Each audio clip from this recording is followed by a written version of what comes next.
Peralatan tangan yang digunakan ialah cutter, layar, screwdriver dan peralatan lain-lain. Apa itu leak detector exhaust? Leak detector exhaust ialah satu mesin untuk mengesan kebocoran pada exhaust kereta dan motosikal. Idea ini tercetus ketika mekanik sukar untuk mengesan kebocoran pada sistem exhaust. Penghasilan projek terinspirasi daripada beberapa teknologi penghasilan asap seperti rokok elektrik atau vape.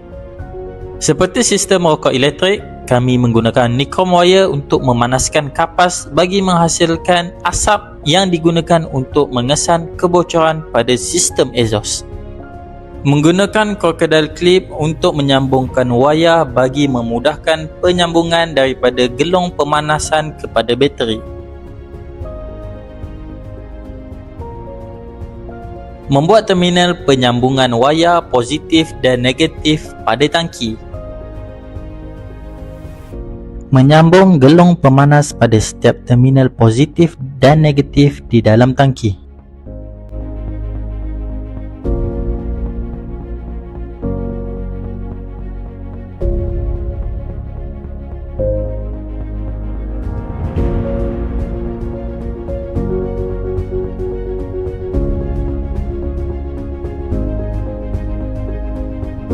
Bateri, portable air pump dan tangki disusun dan dipasang pada rangka yang telah disediakan.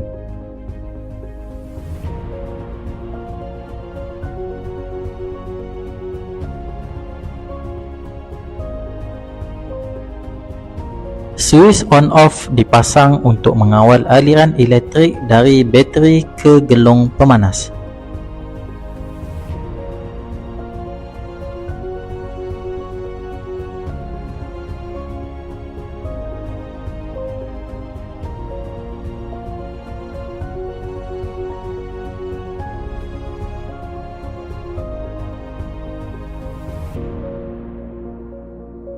Minyak dititiskan pada kapas untuk melembabkan kapas bagi menghasilkan asap yang banyak dalam jangka masa yang pendek.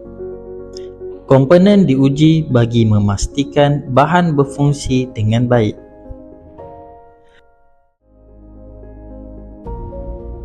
Pengujian pada kenderaan. Menyambungkan wayar bagi setiap terminal positif dan negatif.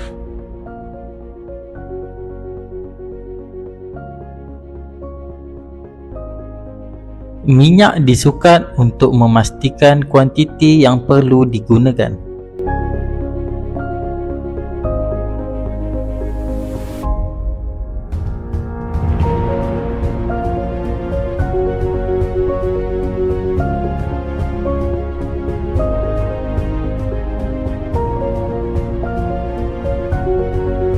Suis gelong pemanas dihidupkan untuk menghasilkan asap. Sementara itu, nozzle dipasang pada pipe exhaust kereta dengan kemas.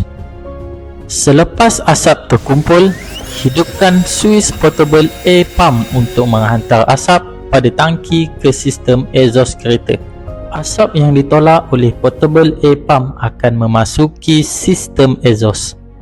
Jika terdapat sebarang kebocoran, asap akan keluar melalui bahagian bocor yang ada pada exhaust.